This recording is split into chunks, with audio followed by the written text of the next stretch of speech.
feeling that way. My dad was we were always the first Black family in the neighborhood. And on the outside, I was like, why? But then I started to understand because it's more about how do we connect as opposed Mm. to what are our differences. And then our differences can truly be celebrated. Celebrated.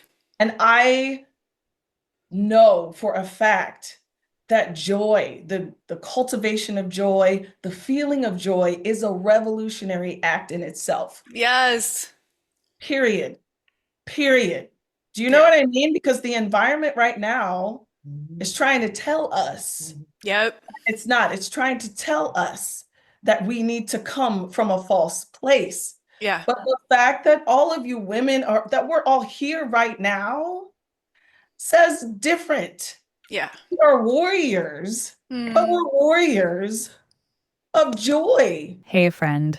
The conversation today for the International Day of Happiness and our spring equinox was alive, deep, expansive in the way that only happens when people come together and speak from the core of who they are. Simbi wove words like a storyteller at a fire, reminding us that stories are power, that they shape the way we see ourselves in the world. Amy's presence was like a steady current guiding us back to alignment, to trust, to the ease that comes when we stop forcing and start allowing. Robyn shared the wisdom of embodiment, of how stepping fully into a role on stage or in life demands courage, presence, and an open heart. Tangi's laughter cracked something open, bringing lightness and truth in equal measure. Dr. Ariana spoke of transformation in a way that felt like an invitation, gentle, necessary, and deeply human. Dana reminded us that impact starts with how we live, how we choose to show up for ourselves and the world around us. Claudia spoke to the deep roots of abundance, how confidence and self-worth shift everything. Lola shared about expression, the ways we hold ourselves back, the ways we can let go. She spoke of the freedom that comes when we allow ourselves to be fully seen. Linda reflected on transformation and self-trust, the kind that carries us forward into new beginnings. Cora reminded us of the wisdom of presence, of feeling rather than overthinking. Tracy brought everything back to the body, to joy, to the kind of life that feels as good as it looks. This was a space of truth, reflection, and renewal. A moment to breathe in what's next, to embrace the season of growth, to remember what it feels like to step into our own light.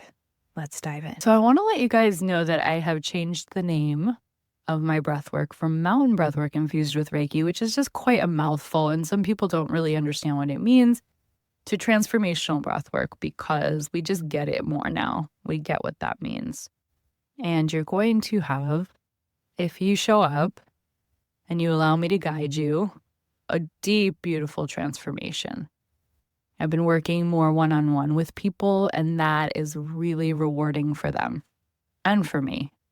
So if you're wanting some one-on-one support to feel held, seen, known, loved, and have the ability to regulate your nervous system and rewire, really from the base, it's really the hack. Instead of 10 years of therapy, it's like one session can really get to the root of what those blocks and those fears, and we don't even have to understand it or analyze it, is what's so beautiful. Same as with the Reiki energy. We can just allow the breath and the retraining to do its own work, the body to do its own work, the wisdom. And you're your highest authority, so you get to kind of decide how far and how deep you're going to go, and you're only going to have the healing that you're ready and willing to have. So I'm actually about to do a private session now. I had one yesterday. They're going so well, and people are just getting so much out of it. So I'm excited. I'm excited to work with you one-on-one. Reach out to me if that's something that you're wanting to try, and I promise you're going to have a beautiful experience. Welcome to The Authentic Creative, expanding our capacity to feel good. I'm Siri Baruch Thornton, a lifelong healer, teacher, and creative.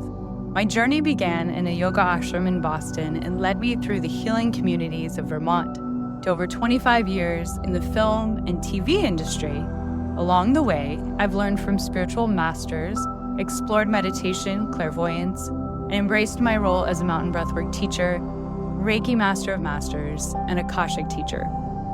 This podcast is all about inspiring you to expand your capacity to feel good through conversations, tools, and practices that support your inner growth and creativity. So, whether you're seeking healing, transformation, or simply a deeper connection with yourself, join me as we explore what it means to live authentically, creatively, and in alignment with your highest self. Let's dive in. Today is a very special day that I think we've all really been looking forward to. And it's because I have a gathering of incredible women, and we are gathering in honor of two profound moments. The spring equinox, March 20th, spring equinox, and the International Day of Happiness. This is a time of balance, renewal, and the gentle unfolding of what's next. It is the turning of the wheel, the earth's deep inhale, the invitation to step forward into the light. The equinox teaches us that day and night exist in perfect harmony, a reflection of what's possible within us. We are both the seed and the bloom, the dream and the action, the stillness and the rising energy of spring. Just as Earth awakens, so do we come out of our caves, right? You feel that our creativity, our leadership, our joy get to blossom through this spring equinox and this International Day of Happiness. So today we explore what it truly means to feel good, to expand our capacity for joy. Happiness is something that we cultivate, nurture, and allow to flow through us. As spiritual entrepreneurs, artists, healers, leaders, joy is woven into the way that we live, create, and show up in the world. Together, we explore how aligning with nature's rhythms, embracing happiness, and leading from the heart can inspire creativity, deepen our impact, and remind us why we're here. I am beyond honored to share this space with a circle of powerful, brilliant women. I wish Zoom would actually make us into a circle, but we're here in these little squares. But just spiritually, we're in a circle. Visionaries, artists, mentors, and heart-centered leaders who are each bringing their own wisdom to this conversation from all over the world. All over the world, these women are showing up. Australia in the middle of the night. So I want to introduce our panelists. I have the joy of welcoming some truly inspiring women today. Each of them has walked a path of creativity, of authenticity, of leadership and healing, and we're all just walking this path together, walking ourselves home together. So first off, we have Linda Brand. She is a women's empowerment and spiritual mindset coach, guiding personal growth and self-love, helping women create meaningful life transformations. Simbi Hall, award-winning writer and director, amplifying underrepresented voices through powerful storytelling.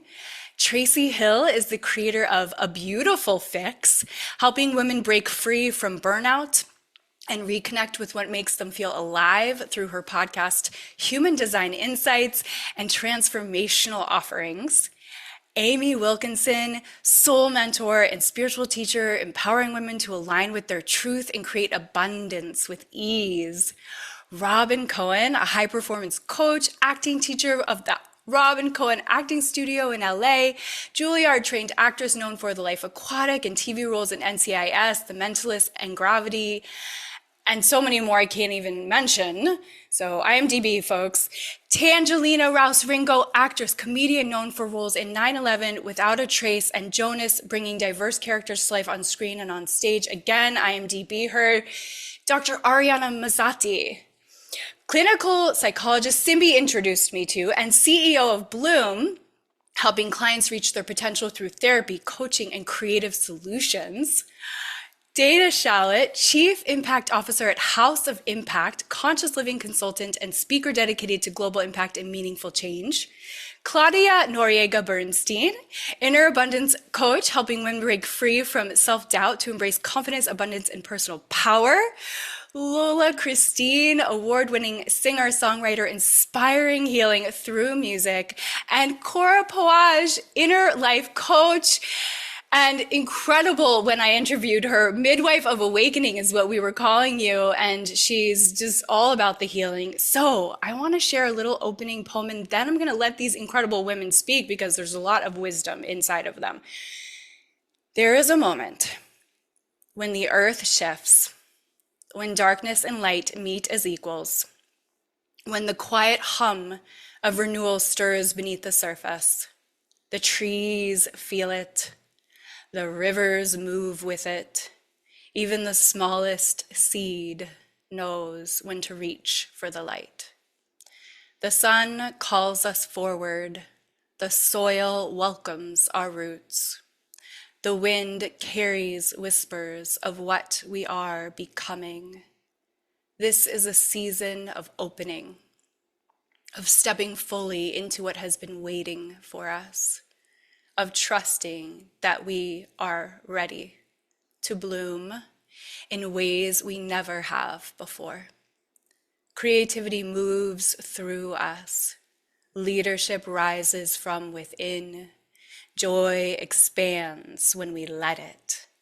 We are both the dream and the becoming, both the stillness and the wild unfolding. So we gather to honor this moment, to step into the light, to expand our capacity to feel good, to lead with open hands and open hearts. The season has turned. Let's meet it fully. So I want to kick us off with Linda Brand, women's empowerment and spiritual mindset coach, transformation and self-love. Linda, here's my question for you, and then you can share for a little bit. Spring symbolizes rebirth, growth, and transformation. What is one way, Linda, that we can cultivate self-love and trust ourselves more deeply as we step into new beginnings? Thank you for having me, Siri. I'm honored to be here and amongst all these beautiful souls. To answer your question, I feel that self-love is so gigantic in just success in every area of your life. Self-awareness is always number one. So start listening to the voices, the inner talk, and notice what she's saying, how she's talking to you, and start there.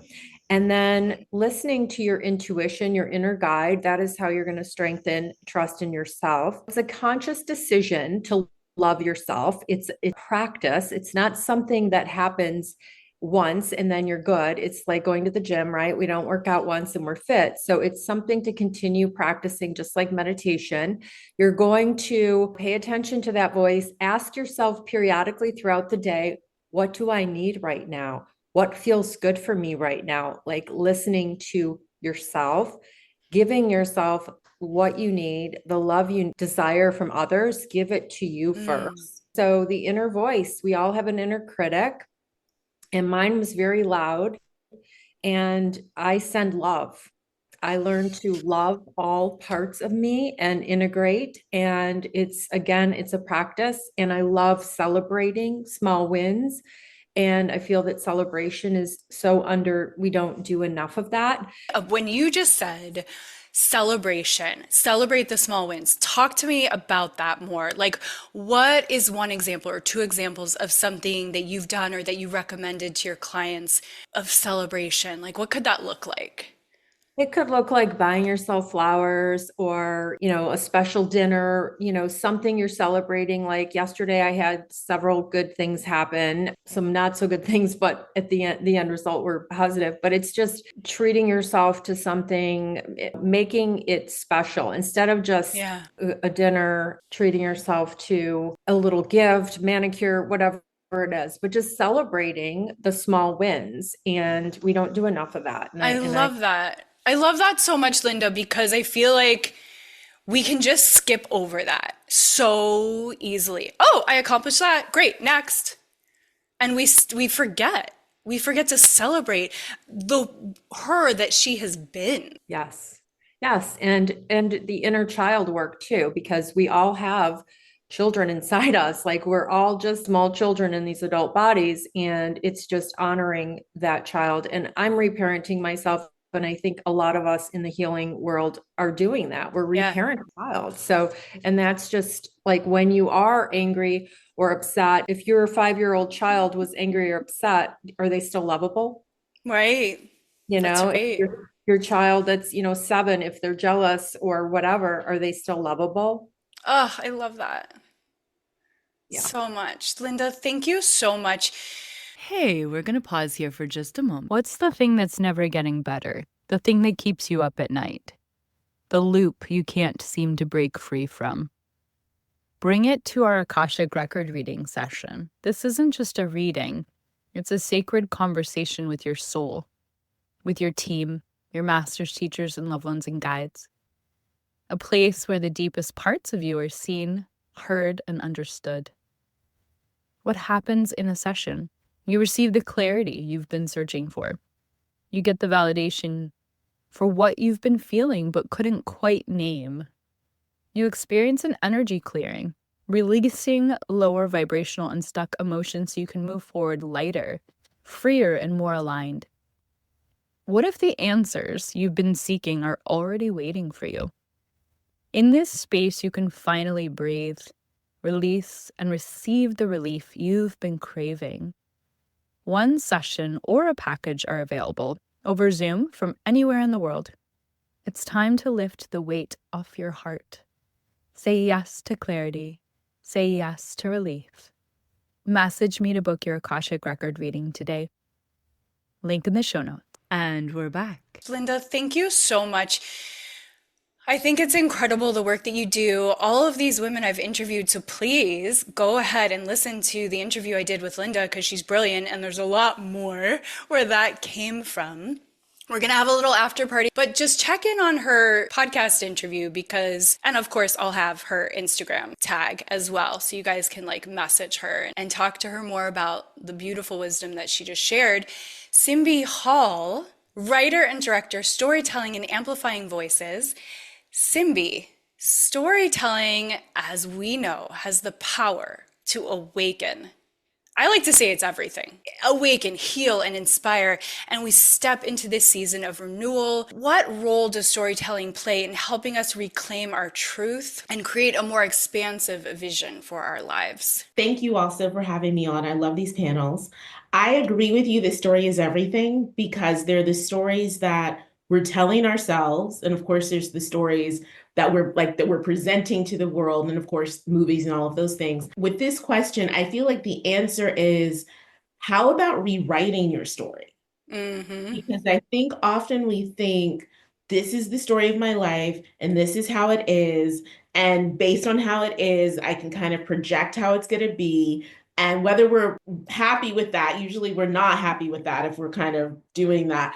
It's like, think about it and say, well, wait, you're in the story. Are you the main character of your story, first of all? Yeah. Because you might not be. You might think you are, but you might not be. Then, if you don't like the story, can you change, like in a movie, you change the camera angle and suddenly you're seeing a completely different scene, right? Yes, yes. And so then you can do that with your own story because we're choosing what we're looking at. We're choosing those moments, and then we think something is the truth because we've relived that moment over and over and over. But what was the moment before that? What was you know what I mean? And it's so I feel like with spring, like with this renewal, it's like we can literally rewrite our own story. Not that sorry, is something happening? My phone's happening. You're rewriting it right now. My phone, it's so funny. Tangi, I was looking for my phone earlier, and Tangi, I was like, call my phone, and it wasn't ringing. That's now the voicemail, like 25 minutes later. I don't understand. Retrogrades. Also, everything in the portal. I don't know what's happening astrologically. That's the earth rewriting this story. Exactly. Yeah. It's calling you, universe calling Simbi. Hey, new storyline. But I do think we can do that. So whether people are actually like journaling, like I had something come up like a week ago and 2 weeks ago, and I had to sit down and journal about like, why am I like, what am I telling myself? What is the story I'm telling myself of why I'm angry about this? Where does that relate to in the past? Like, what is, 7 or 12-year-old Simbi experiencing that's coming up now? And how can I let all of those emotions out and then shape it a different way? And then help shape it from here now. Yes. So I feel like we have that power. Yeah, and both you and Tanji, who are sitting next to each other, are Buddhist practitioners as well as me. And so I'm just curious if we could add a little bit of maybe just a couple sentences about how the Buddhist perspective on this. So the Buddhist perspective is, I mean, it's deep, but it's like we really talk a lot about how this moment, there's a concept called 3,000 realms in a single moment of life. And what that means is you are one with the past, obviously in the present, and creating the future all at the same time. So it goes along with how like our Buddhist philosophy is based on the Lotus Sutra. We practice with the SGI, and the Lotus Sutra is interesting because the lotus flower, and as you mentioned in your poem, seeds and blooms at the same time. And so it's the simultaneity of cause and effect. So that's what's so interesting too, is that we live in a masculine dominated world where things are viewed in a linear fashion, but that isn't true. Life is cyclical. Life is a circle. And it's not like this, it's like this. And so when you think about where we were here, but here has been informed by everything that came before, and we're informing everything that's coming forward. And the thing that's cool in Buddhism that we talk a lot about is how, based on the causes you're making right now, you can even change the past. Not that you're going back and maneuvering, but when you make a cause now and you have a victory, for example, then all of the things that led up to that become the cause for your victory. They're not failures. They're not, do you know what I mean? I love this. It makes me want to cry, Simbi. Yeah. It's important because we often told to like separate things. Yeah. You realize it's like life is enmeshed. It's like this. Yeah, we need the contrast, and you can't have that joy without knowing the contrast of it. No. And having made those mistakes, quotes mistakes, like that got us to this freaking moment right here that's so freaking beautiful. Yeah. And then the other thing, just end with this because I don't know how long I've been talking, is the lotus flower, not only does it seed and bloom at the same time, but it purifies all the water around it. So it only blooms in a muddy swamp.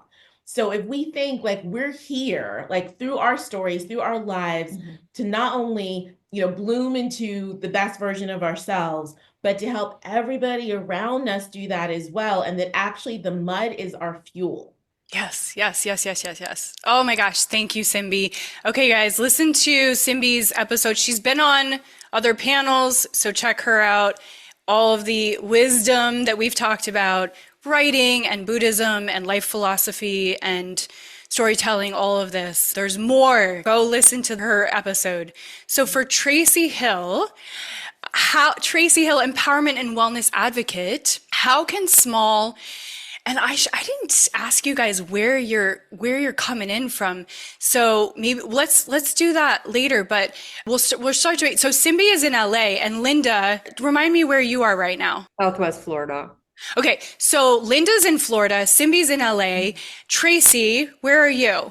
I'm in Northwest Indiana. I'm right outside Chicago, about 40 minutes. Okay, so Tracy, how can small intentional shifts help us break free from burnout and cultivate more joy? I mean, so many women, men too, but here we're talking about women, are burnt out. And so how can we cultivate more joy and alignment in our daily lives, these small intentional shifts? Thank you, Siri. And I love this question. First, I just wanted to say, Simbi, absolutely love that. I had to write that down. The mud is our fuel. I mean, that's just powerful. Thank you for sharing that. Siri, I love this question so much because I need all my burned out, overwhelmed women to just lean in. Small shifts are so important. Intentional is the key word. Intentional small shifts. I call them micro shifts because when you're in a state of being burned out or overwhelmed or just going through the motions, the last thing you need is for someone to say, well, let's change jobs or move cities or divorce that husband or, major, major things. But small intentional shifts are things that are available to us at all times. Yeah. You can make a small shift in a moment. You can go from feeling overwhelmed to just a little bit better instantly. So the reason why my business is called A Beautiful Fix series, because when I was burned out, I was a corporate executive, completely done, just numb. Great job, but burned out. I started to reconnect with things that I loved, and I realized they were beautiful things. So a moment in nature, a walk, a sunset, listening to music, conversation with friends, little things would instantly change my state. So I started looking for these beautiful fixes, like to make me feel a little bit better. So some examples of small shifts: saying no, Mm, protecting your space, putting up boundaries and not feeling guilt, yeah. understanding your limitations, understanding what drains you, and just Yes. saying no to it, saying yes to the things that light you up and no to the things that drain you. Moments of stillness. I mean, I just did breath work with you earlier. It's amazing. Breath, it's here with us. We forget to breathe. Yeah. So taking a few minutes out to breathe or to step outside and feel sunlight on your face, listening to the Yes. birds sing. I know these sound like really, but it moves you from one state to instantly the next. And Yeah. then maybe you come in and make your favorite cup of tea. Now you're feeling a little better. Then maybe you put a playlist on and you slowly just start to move from overwhelmed to lighting up, just feeling good about yourself. And why does this work? It recalibrates your nervous system. Hmm. It's so these are just, simple things. And over time, they add up. And before you know it, you look back and you realize I've moved to a completely different place. It's how I went from being in corporate America to where I am today. It was small, tiny shifts that have a ripple effect. It's sustainable. They're easy to do. Exactly. I think that's so true. It's when we try to go from 0 to 60, 0 to 100, we're going to have a relapse, even if it does work. Like, it's just, that's not sustainable. And I love how Right. you're talking about these incremental because it's really the nervous system is only going to allow us. If we go too fast, well, it's going to self-sabotage because it doesn't feel safe. And I love these Yes. examples you gave us because, yeah, you're right. They do sound so simple and trite or whatever, but they work and they're important. And if we can honor those things, like every time my dog wants to go out back, instead of getting annoyed, I can go out with her and take a deep Yes. breath, 5 breaths, and then let her back in. Oh, she's my accountability Exactly. partner for Yes. getting outside. Dogs, this could be a completely different podcast. They're amazing. They're here, they're gifts to us, and they're here to Yeah. remind us how easy it can be. So yes, I agree. I'm just looking at Linda because she just like is in love with her dog. I mean, we all, Right. As you should be. who doesn't love their pets? Who doesn't Right. love their pets? Thank you so much, Tracy. And to be continued because Tracy is going to be on the podcast. We're going to do a whole conversation soon. So keep your eye out for that. And Amy Wilkinson, who is here in Australia, it's basically the middle of the night there. And so I'm super honored that you're here, Amy. And Amy, you can look for her interview on this podcast. Amy, spring, as we've been saying, is a time of fresh beginnings, of shedding old layers, of stepping into alignment. What is one practice or mindset shift, and you can say a couple if you want to, that help us to trust the process of this renewal, this cyclical renewal of the earth, of ourselves, and allow abundance to flow with ease? I know you do a lot of work with abundance. Thank you, Siri, for having me. This is so beautiful. I'm loving this conversation. I'm taking notes. Like, dog is my accountability partner. I wrote down the mud is my fuel. Like, I'm loving this. I'm getting so much out of it.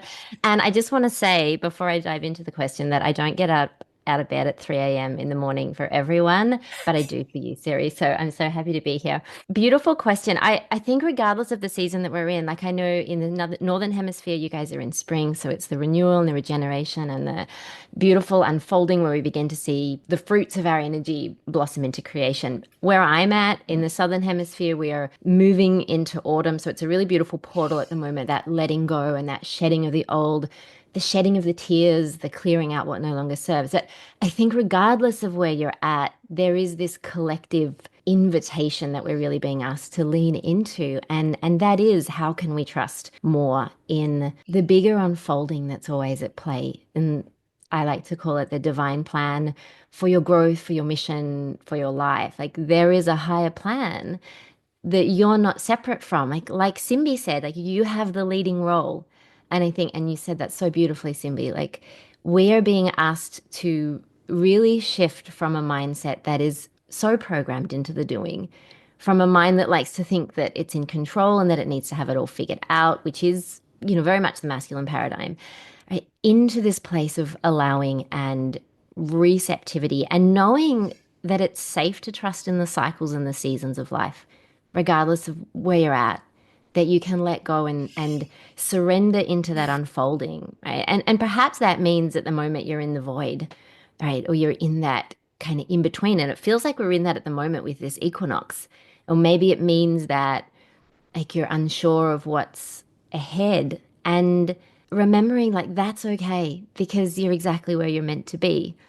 Our mind isn't meant to know, but our soul knows. Yeah. And so that's a lot of the work that I do, is bringing people back into that remembrance that their soul knows, their soul has a plan, that aspect of us that is internal. And we're not meant to force the unfolding. We're here to allow it. Like we don't go and force flowers Yeah. to open and to bloom before they're ready. But they always will, because there's always that divine plan and that divine timing at play. And I think spring is a really powerful reminder that no matter what we're doing, the cycle continues in nature, in ourselves. There's always growth and renewal and transformation with ease, without force. And the more that we in our humanity, but also in our spirituality, can really practice trust. And for me at the moment, and with the clients that I'm working with, it's a lot of that releasing the grasp of the mind and the ego identity, and releasing that need to micromanage the outcomes, or even the need to know like the when and the how. Amy, that hypervigilance that we're deconditioning from, what is like a tool that you like to use? What's your favorite tool to decondition from that hypervigilance of that so that we can trust? Yeah, I think it's really coming back. Like a lot of my work will bring people back into their heart, Yeah. into the heart that we can trust, like shifting out of the mind, even like imagining that you're walking down from your mind, like a little spiral staircase, and coming back into your heart, and asking yourself then, kind of like what Linda was saying, really like what feels good today? Can you allow yourself to receive more of the things that light you up, more of the play, more of the pleasure, and realize that you deserve that, that you're worthy of that. Like it's not something that we do. Trust isn't something that we do. It's who we are. We are love. So coming back to Oh, our inherent nature. that's so good. Trust isn't something we do, it's who we are. I mean, that's a freaking paradigm shift right there, Amy. Mm. Yeah, and so asking like, what would trust do today? Yeah, thank you for that. That's Mm. brilliant. Thank you, Amy, so, so, so, so much. Pleasure. Yeah, thank So you. you're so welcome. Amy, I love you. So Robyn Cohen, actress, mentor, creativity and transformation. Robyn, you've been all over the globe. You were in Budapest, then you were in New York City. I think you're in LA. Robyn, acting requires presence, embodiment, and a willingness to fully step into a role. What lessons from the craft of acting can help us show up more courageously, authentically in our lives? That's a great question. And I thank you for having me here. It's so It's incredible to be with all of you. And I'm just drinking in everything that you've shared, Simbi and Amy and Linda and Tracy. My brain and my heart's like, and real quick about spring. I was supposed to be born in April. And so my mom very originally decided she was going to call me April. But then I came a little early Oh. and in March. So instead, they named me after my wallpaper, which had a robin birds on them. So instead of being named after the month April, I was named Robyn. So spring has sort of been from the beginning. I also found out recently that I was born in Maryland at the Bethesda Naval Hospital. And my parents told me recently that for me to be born, it cost $14.27. And then my mom says to me, That's very Jewish. worth every penny. Yeah, yeah, yeah. $14.27. Yeah, Linda, you're the same. Okay, got it.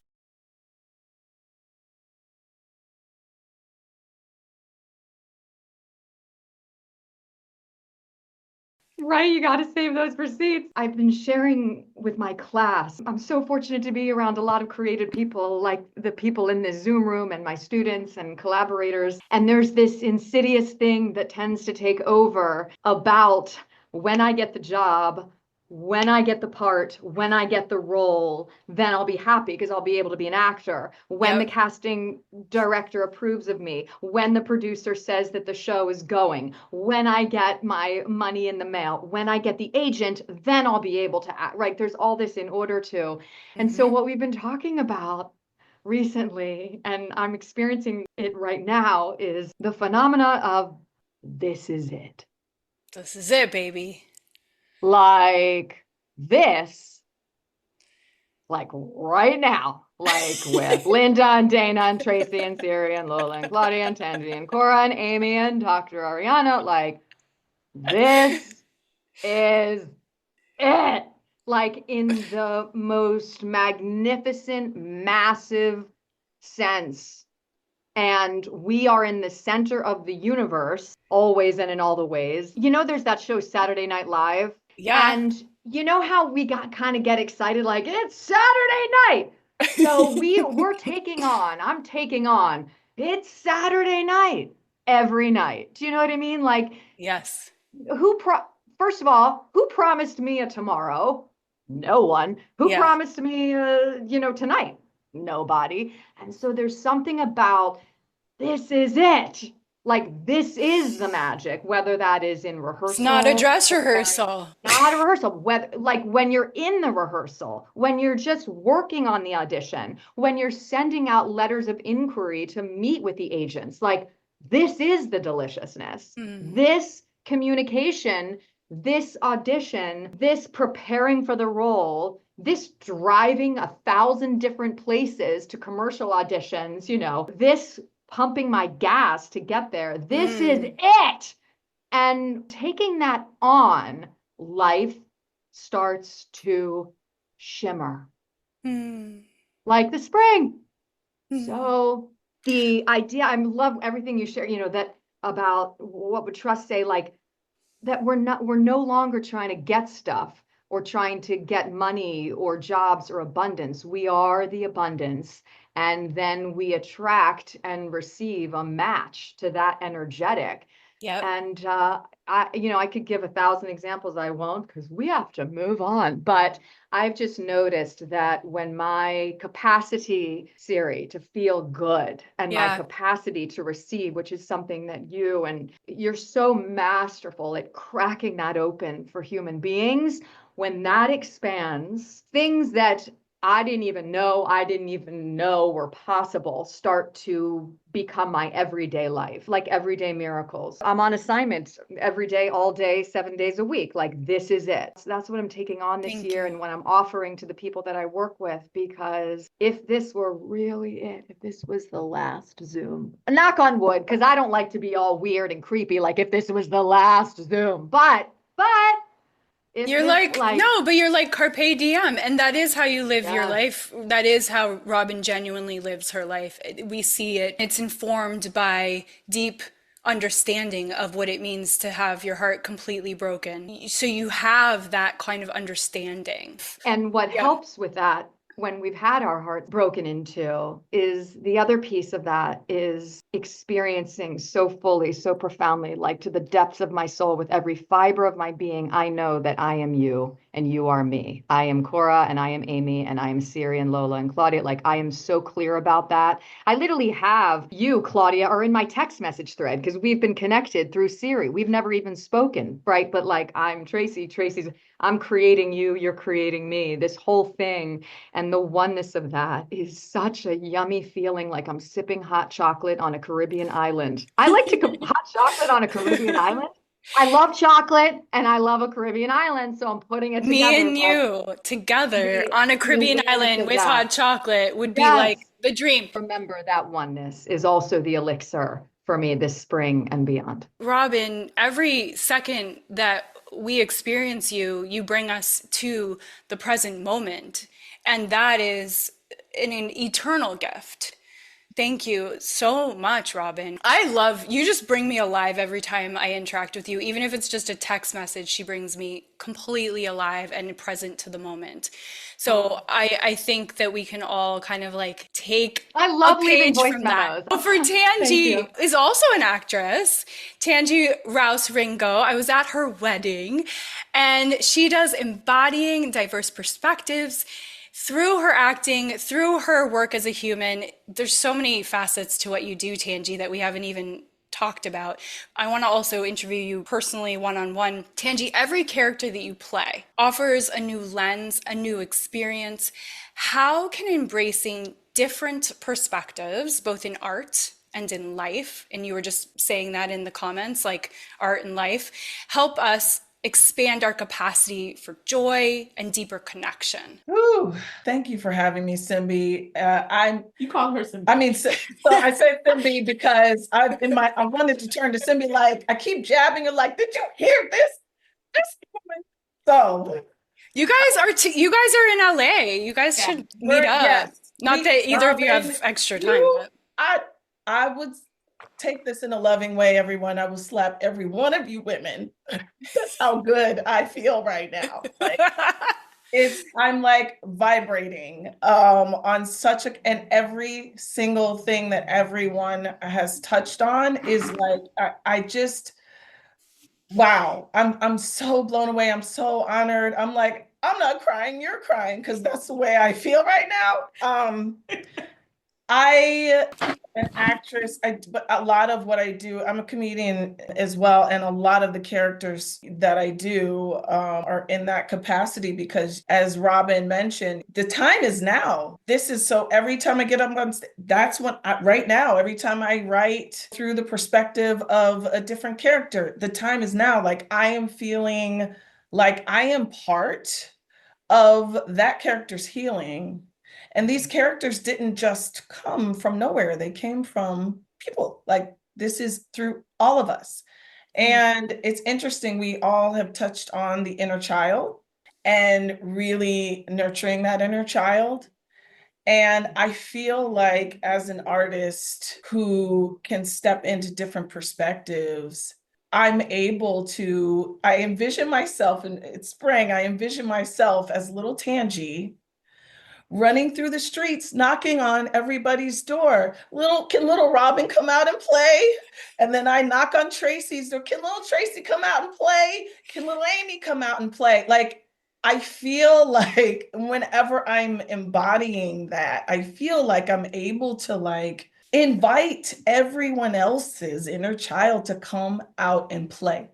And when we get an opportunity to all be together, like in a setting where we're at a comedy show, I think comedy shows and theater, whenever we see a play, it's the most incredible experience.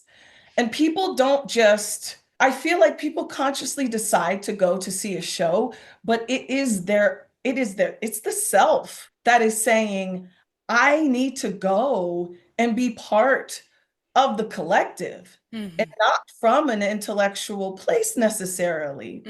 So when you take yourself voluntarily to be in this space, we are opening ourselves up to have a shared experience. Yeah. We're opening ourselves up to laugh.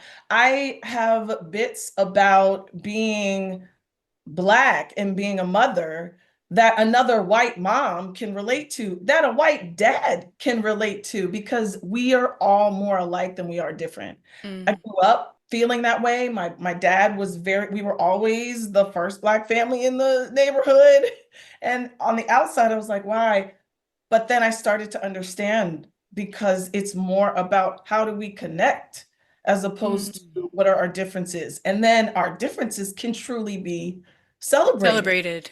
And I know for a fact that joy, the cultivation of joy, the feeling of joy is a revolutionary act in itself. Yes. Period. Period. Do you know what I mean? Because the environment right now is trying to tell us. Yep. It's not. It's trying to tell us that we need to come from a false place. Yeah. But the fact that all of you women that we're all here right now says different. Yeah. We are warriors, but we're warriors of joy. Oh my God, warriors of joy. Girl, and every single time we are able to permeate this vibration, we're winning. Yeah. This is how we fight. Yeah. This is how we do it. You know, in our Buddhist practice, whenever obstacles come up, that's how we know we're on the right path. Right. Because all the shit will come up, all of it. And you're like, oh my God. Now, either you're just, you're going to fall to the floor like a puddle, or you're going to recognize what you're feeling and then allow your higher self to use these obstacles as stepping stones to truly obliterate all of the, like, this is how we're making these changes. And the fact that we're all here right now is a testament to what we're actually listening to. We're starting to really listen to our inner selves. And I feel like as artists, the more we can impact people through our art is an affirmation to them that they can listen to their inner self. And laughter is huge for me. I just went through this myself, and also being able to say to yourself, be your first client. I am my first client. That's good. I have to be my first client. So if if this resonates with me, then I can help other people do the same thing. Yeah. I'm hot. Oh God, Tangi. Ugh. You guys, I was at Tangi's wedding and she was so funny during her wedding vows. Like, it's not like a missed moment. She used to watch my baby, like our babies played together. I love you so much. I love you. I'm so proud of you.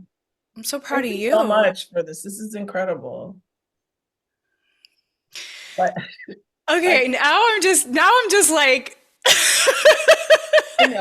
cavelling. Okay. All right. So how do I even reflect that back? I can't. It just stands on its own. Okay, because wow. We're doing it for each other right now. Period. We're doing it. Yeah. And I can carry this through the rest of my day. Do you know what I mean? Oh, this is what I wanted to say. You guys should go onto Tangi's Instagram. It'll be in the show notes. And she does walks and walk and talks. Yeah. Yeah, that's really good.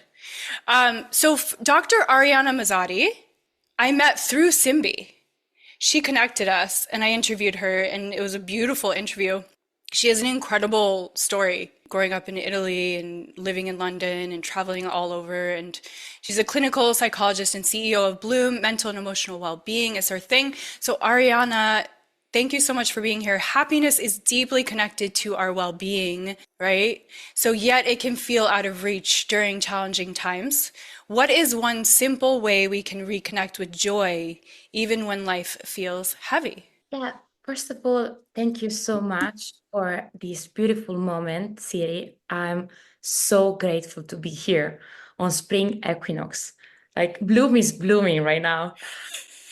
I just wanted to say that for me, happiness isn't forcing ourselves to feel good all the time. That's impossible. But it's about creating the space for joy, even in difficult moments.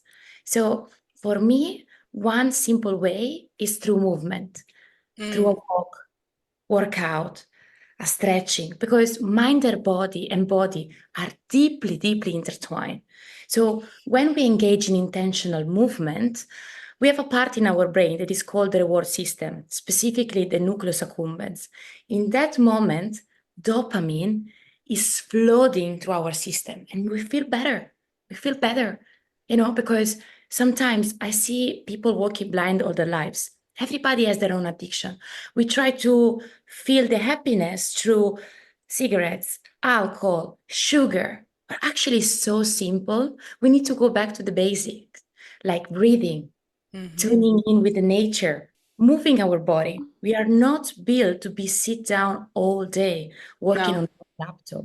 Yeah, it's about creating healthier and sustainable habits. I think that in this society, we have all a cognitive bias that we are selecting the cues in environment that are enforcing the core belief that we are not good enough. Oh, today I forgot to contact my manager. Today I didn't do that. But actually, how many times we stop and reflect and say like, wow, I'm proud of myself. Today I found the time to have this beautiful conversation with this great and strong woman. Or like today, I exercise. I eat healthy. No, because we are focused on the negative. Yeah. So I was thinking about what Simbi said, like we are the author of our own script. So I say to my clients during my session, for a moment, imagine that you're watching the movie of your own life and you're sitting on the front row. Are you actually playing the part that you want to play? Like, how is this main character walking, talking, behaving with other people? If you don't like that character, change it. It's all about turning down the volume of the inner critic voice and turn up the volume of the kind and compassionate one. Just like what Linda was saying. Yeah, I love this. Tell us more. Tell me another minute more of this, about this. Yeah, so basically, I think that sometimes when we want to feel good, it's like a perfume. For me, self-confidence, for example, is like a perfume. You set the intention, you take action, and then other people, they can perceive the smell, they can smell it, And then I invite all my clients to remove all the barriers. I'm not good enough. I don't have the financial resources. I don't belong here. Remove all this negative cognitive bias and rewrite your own story because you can make it. You can make it. If you envision where you want to be, what you want to create, if you want to be inspired, you can do it. Nobody's blocking you or preventing you from doing that. Yeah, usually it's ourselves. Yeah, Yeah. yeah, our biggest blocks. And we learn from failures when we don't achieve what we want to achieve. For me, the key is being consistency. Right. When you have Yeah. a goal, fight for that. Yeah, it's not like going and doing all the things every day. It's like, can you just implement one simple, Tracy was talking about that, like one simple little habit. Can you implement that for a little bit of time? I'm learning Italian. Yes. I'm learning Italian on Duolingo with Tangi. I don't know what language are you learning, Tangi? Spanish. Spanish. Okay, very similar. But every day, Ariana, I am learning like, I got my little goals. So it's like, because otherwise it would just be too overwhelming. I would like, I can never learn Italian. I said that the same thing. I could never learn English. If I see myself 6 years ago coming to London without knowing one single word of English, without knowing anybody, without having a place to stay. Yeah. I'm looking at myself right now. I'm in West Village in New York. I cannot even believe it. It's the power of consistency. Yeah. Because I remember like, I said to myself, one day I'm going to understand what the BBC presenter is saying. And one day it really happened. So I was like, okay, I think I learned English. That's so funny. Thank So you yeah. so much, Dr. Ariana. You're incredible. Thank you, Simbi, for introducing us. I'm so delighted to have these incredible women here. Yeah, it's really interesting how just listening to you, Ariana, it's like breathing fresh air. It's like breathing spring air. So for Dana, I've known Dana for a very long time. She's Chief Impact Officer, Conscious Living and Leadership is her thing. Dana, in Costa Rica, living the Pura Vida life, you work at the intersection of conscious living and global impact. How can aligning with nature's rhythms and intentional living help us lead with greater authenticity and greater purpose? I love that. I think it's the big question, isn't it? Of how do we align with our purpose? And I'm sure so many of the coaches that are listening or that are even on this incredible group. And seriously, what an honor, Siri. Thank you so much for putting this together. It's an honor to be together today. But I think that's one of the biggest questions is, what am I here for? What's the purpose of all of this? And so I think that nature is absolutely connected to that. It has to be. I think something you know about me is that I love quotes. And so I'll probably drop a few quotes as we go through this, but Love it. It's that famous quote of maybe the journey isn't about becoming anything, but maybe it's about unbecoming everything we are not. And I think that is the journey of uncovering our purpose.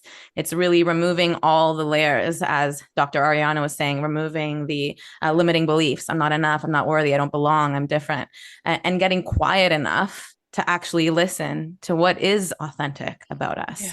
What are we here for? And I think without connecting to nature, it's not possible to do that, because it's been said already today, we are nature. So without connecting to ourselves and to the truth of who we are, it's impossible to get quiet enough to actually listen to our creativity.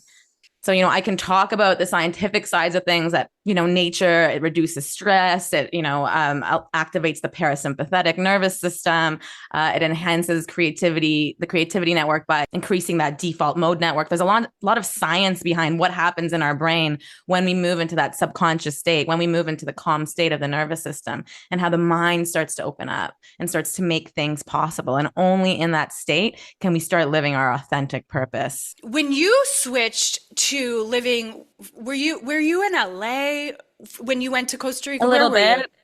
Okay, I'm Canadian. When you switch to living in Costa Rica, which is such a different lifestyle, to what you were just saying about the science of being in nature, it switched from being a philosophy to being a deeper lived experience. And what has that shift been like for you? What do you notice in your body, in your life, in your mind through living that Pura Vida life? I can't explain that without sharing a little bit about what happened before I got here. Yeah. And what happened to me before is that I, on paper, I got everything I wanted. And I had a huge career. I was making a lot of money. I was living in the house. I had the stuff, the things, and there was like a deep sense of disconnection within me. And I remember saying, like, what is this all about? And so the journey to getting to Costa Rica was not an easy one. It really took a dark night of the soul to re-examine everything I believed. And when we met, you and I, on the last podcast, I shared how I had met with that practitioner, and she said to me, you're really good at doing, but you have no idea how to be. And I was like, I have no idea how to be. And then I was like, but really, like, how do I be? And she encouraged me to really start to anchor into my senses. And so, I think it was Robyn who was talking about it. All we have is now. Our senses anchor us into the present moment. What are we feeling, tasting, hearing, smelling, seeing? And when we're able to, and so here in Costa Rica, it's sort of like an evolution of that. It's almost impossible not to be in the present moment. It's an assault of your senses consistently, from what you're tasting to what you're seeing to the sounds that are around you, of the animals and the birds. There's so much sound going on outside of me right now. I'm so grateful for Zoom and for it cutting out all the sounds, because if you only saw what was going outside my window. But, that really, like, all of those assault on the senses actually forces us to be in the present moment. And that's been the gift of Costa Rica for me.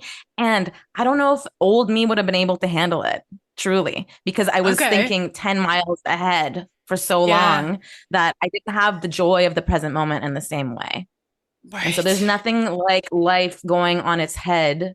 I've had a lot of people pass away in my life in the last few days, which is just crazy. It's thank you. And I know we're all dealing with that, and death is the only sure thing, but there's nothing like that to remind you what actually matters. Hmm. This is all we got. Yeah, when someone passes, there's just a period of time where it is very, very, very, very tender and raw. So thank you for still Yeah, being here. of course. Oh, Of my course. goodness. Yeah. I've been to Costa Rica a couple times and it is just a different world. It's a Yeah. vortex. It's quite the vortex. There's a few places like that around the world, but it's a special spot, and it allowed me to be even deeper in my purpose by being as much as I've been doing and just allowing my mind and my brain to open up to possibilities.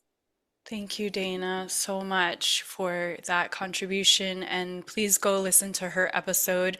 So, for Claudia Noriega Bernstein, in Vegas, inner abundance coach, confidence and personal power. Claudia, so many people hold themselves back from joy because of fear, self-doubt, old conditioning.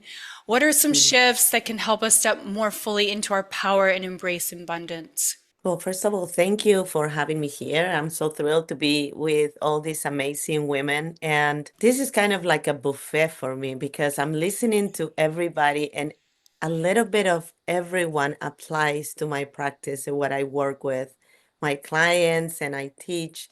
And it's so juicy. I am in awe with all of you, and I really feel honored to have the opportunity to share space and hold space for each other. So thank you to all of you. Thank you, Siri, for putting this together.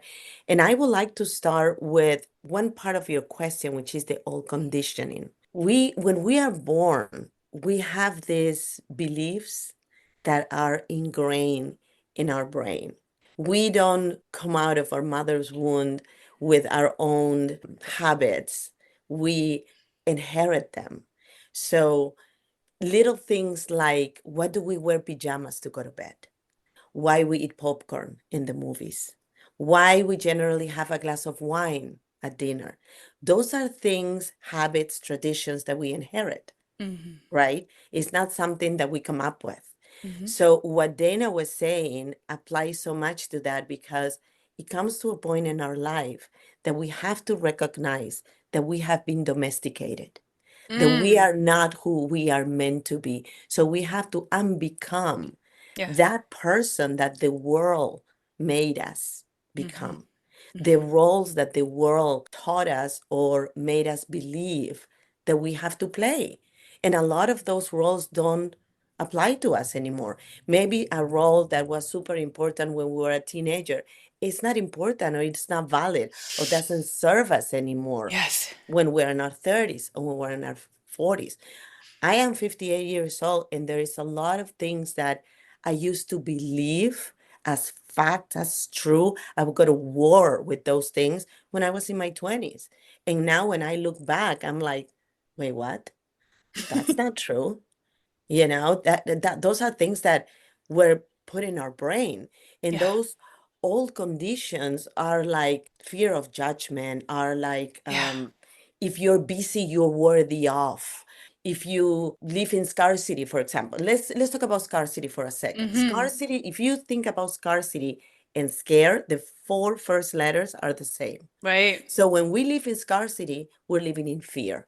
Yep. What are you afraid of? Are you afraid not to be happy? You feel that you don't deserve to be happy? So when you start taking in consideration of those things, then you create these limiting beliefs that are going to hold you back from having that joy that is a birthright. Yeah. We didn't come to this world to suffer. We Yeah. came to this world to be happy and to learn, to become the best version of ourselves.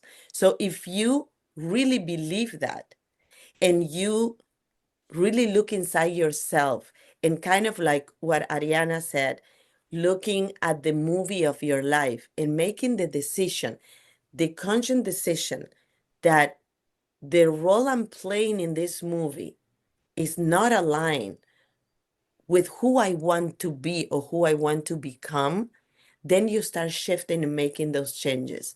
This is why it's so important to create this avatar of the person that you aspire to be. Yeah. You know, how the person dress, who is who that person hangs with, what kind of food that person eats, what kind of job that person has, to the point of where she lives, and what kind of car that person drives. So you start creating that better version of yourself that you aspire to be. And every time you have to make a decision, you see if that decision is aligned with that better version of yourself. And if it's not, then it's an easy choice. I'm not going to that party. I'm not hanging with that person. I'm not taking that job. I'm not having that extra drink. You start making those decisions in your life depending on what is aligned or not with that better version of yourself that you want to be. Yeah. So you asked me how to shift, right?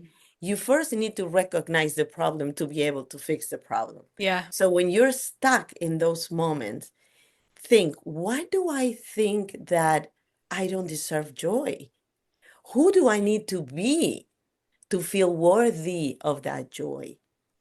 And that's where the shift starts. And what Dana said was I think it was Dana, the little steps. You make those little steps bigger steps until you are that person that you aspire to be, right?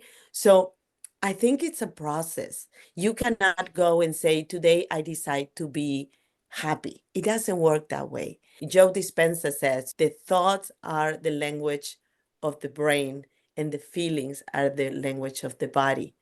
And oftentimes, when you think about personality, personality is the person and the reality that you are in this moment. So it's very important how we talk to ourselves. If I say I am angry, I'm defining myself as an angry person. You're not angry, you're feeling angry. Yeah. It's different. So when you disconnect that, then you have more clarity of who you are and what you're feeling.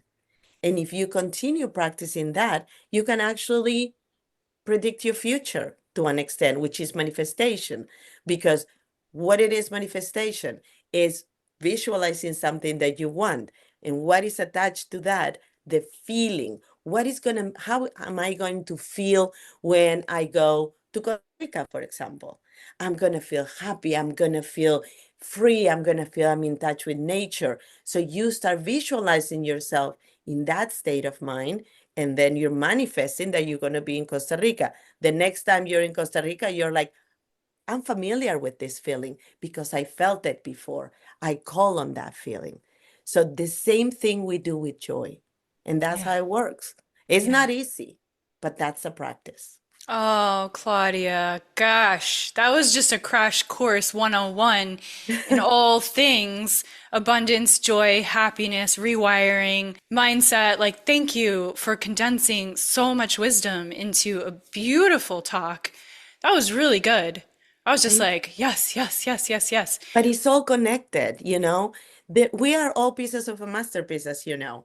So if we start putting all those little pieces in our own masterpiece and start creating that woman that we admire, like I always, and I have said this to you before, I honor all the versions of myself, from what Linda said, when you were a little kid until you are an adult. So I honor all of them because they're all part of me, and I love them all. And one of you also said the way we speak to each other, if your friend come and say, I'm back with my boyfriend, you're not going to go, you're so stupid. What did you go back with that guy? He's such an idiot. He's such a loser. No, you're going to say, let's talk about it. What is it that is making you go back to him? Get curious with yourself. Get curious with your emotions.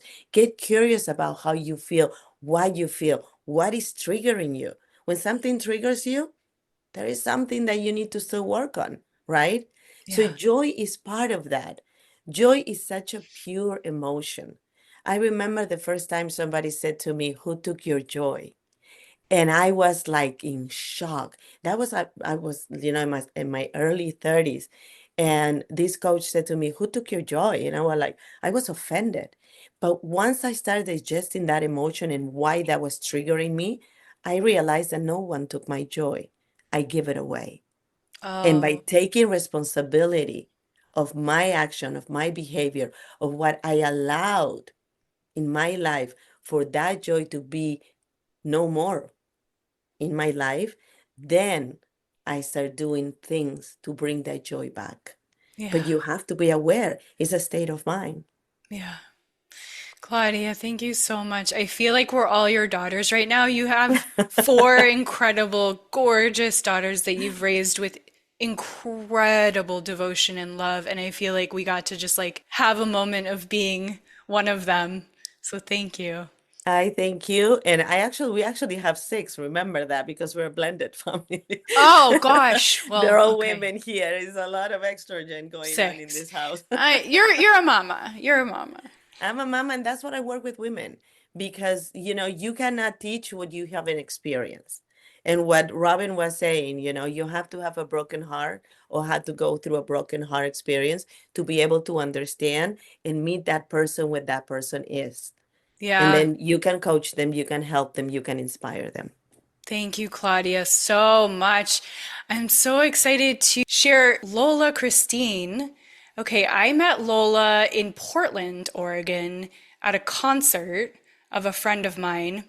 She blew me away. I bought her record. We stayed in touch. We can't wait to collaborate on things. Her music inspires me. It uplifts me. It's incredible. She's an award-winning singer-songwriter, inspiring healing through music. You have to follow her on Instagram because you'll feel like you're going on the journey with her of being this incredible musician. So Lola, your music has a way of teaching and touching the soul and creating deep emotional connection. How do you see music as a tool for healing and expanding our capacity to feel joy? Oh, I'm so happy to be here. This has been just like, oh, all the golden nuggets of wisdom. And I've been taking, so many notes. And I definitely will be reviewing them again later because a lot of aha moments came today. Yes. What's funny, you don't know this, but the last time I did a breath work with you, which was months ago, I was actually in a bit of a creative block because I was going through some gnarly things in my personal life and I didn't want to look at them. I didn't want to fully be with like the hard feelings. And so after we did the breath work, I sat down at the piano finally after months of not really writing anything. And a song just poured out of me. And it was really being with the hard feelings and sitting in that, and it's called In the Tomb. And I was kind of subconsciously inspired by Marianne Williamson, who talks about tomb time, like after death, before resurrection, you have this period of time that you're in the darkness and or in the cocoon or whatever you want to call it. And so that was so powerful for me because it felt like me being willing to sit with the tomb time and be in the tomb and feel the darkness, feel all the pain and really address what was underneath that. And then from there came, all these resentments I was holding, the shame I was holding, the fears. Really, I've been in the process of kind of writing all these things out and then asking myself, do I want to keep holding on to these things? Do I really want to keep wearing this as my identity? And that's been a huge theme of today of like, what is the story you want to tell yourself? First, just want to say thank you for unlocking me and then beginning this kind of transformation process since then that I really have been okay with looking at that darkness, bringing it into the light. And then, just so many rich themes today of not seeing failure as like the bad thing and this like end of the world, and that it's actually part of your victory. Someone said that and I loved it. Yeah, I just feel like music has always been there for me as my mode of creative expression to address things that maybe my conscious mind is too afraid to look at. But if I take the time to get creative and allow the space for whatever to come up, it's kind of incredible because I am visiting the most sacred inner parts of myself that finally get to come out and play and speak their wisdom to me and give me advice. And So whether it's, you want to call your inner child or higher self, I feel like songwriting has been the way that my soul communicates to me. Yeah, that is so felt in your performances. I feel that. I feel deeply touched in my soul when I listen to you perform. I love how you're really bringing us into the shadow work and the like going into the depths. It gives me courage to hear you talk about that process. Where am I not giving myself the time and space to go deeper in my creativity? I'm also thinking about, Tangi, you're also a musician. We didn't even mention that.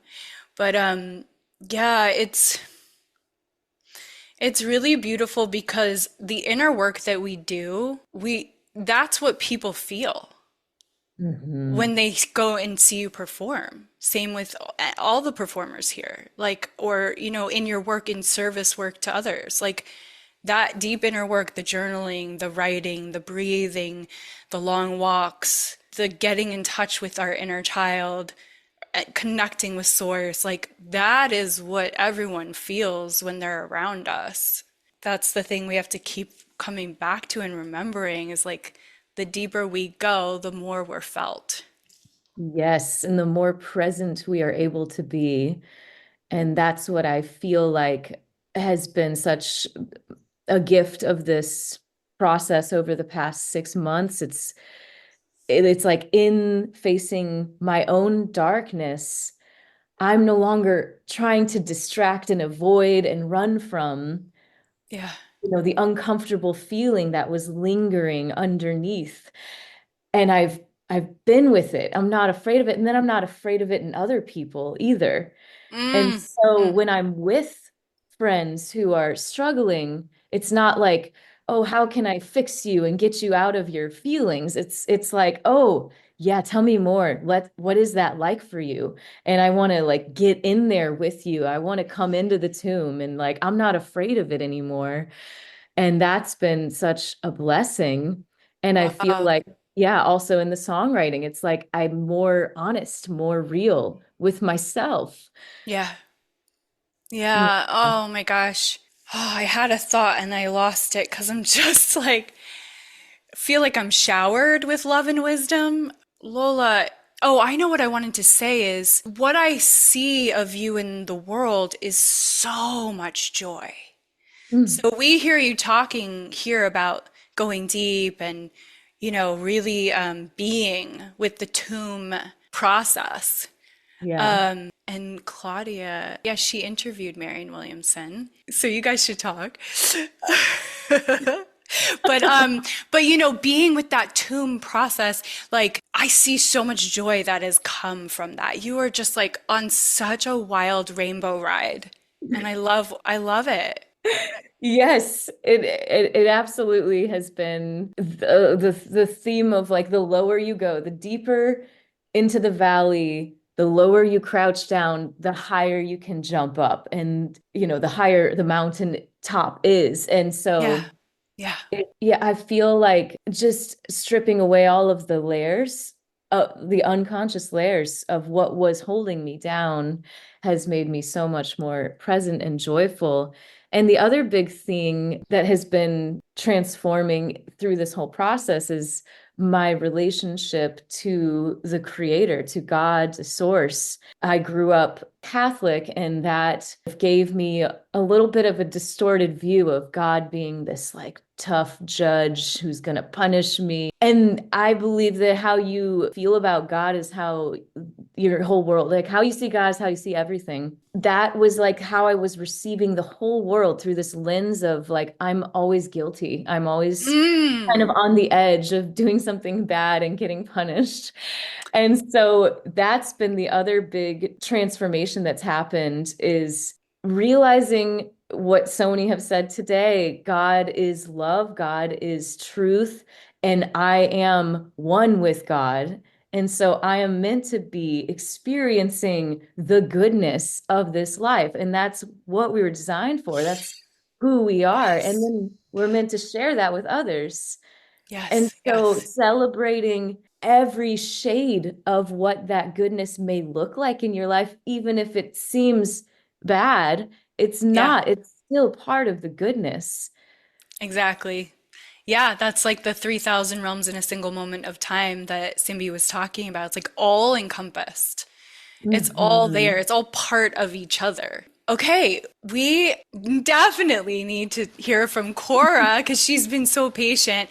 Cora, so embodiment coach, presence, joy. Cora, how does getting out of the head and into the heart, we've been talking about that a lot today, help us experience more creativity, ease, and joy in our daily lives? So, yes, first of all, everyone, you're so amazing. I'm in such awe. I want to look all of you up. I want to know you. I want to learn from you.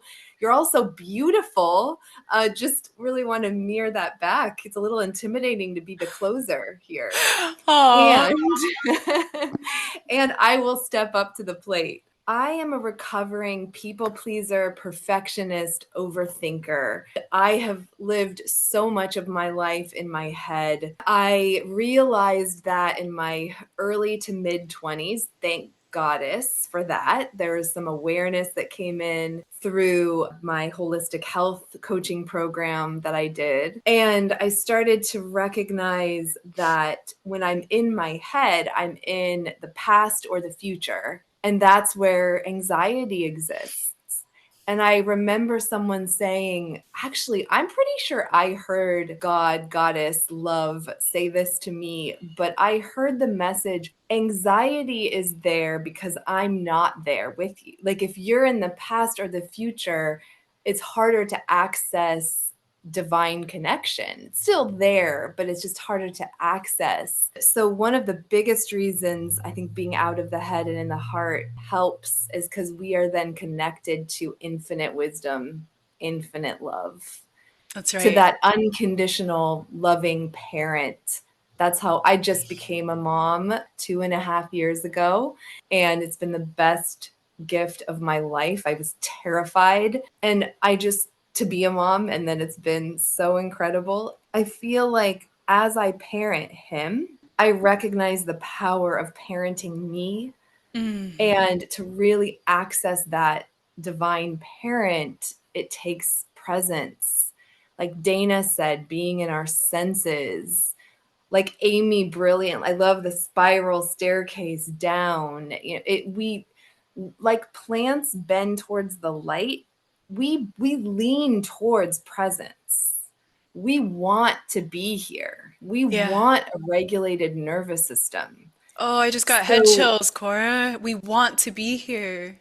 oh, yeah, we want to be fully alive. Like Robyn said, life starts to shimmer. Like that's how that's our divine birthright. Each of us, everyone. No one is an exception to that. It doesn't have to be complicated to be Right, present. right, It's not always easy. right.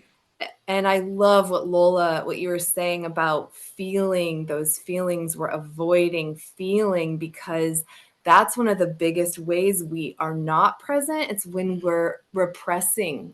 I remember Debbie Ford, who wrote The Dark Side of the Light Chasers. She would say that avoiding emotions or parts of ourselves is like trying to hold beach balls underwater. Yes, It takes yes, so much energy. yes. So tiring. Cora, your aura is, that rhymes. Your aura is vibrating. I can see it. Awesome. So, what are you doing, Cora, that's causing this effect, this vibration around you, this beautiful aura? I'm not in my head much at Yeah. all in this moment. I'm very connected to the energy in my body, to my breath, to love. And I have stepped out of the way as much as possible and asked that whatever's meant to come through me, come through me for our highest good and the highest good of all. And that's how I recommend living. Yeah. Like not a lot of overthinking or pre-planning, or it's just channeling your life is the way to go.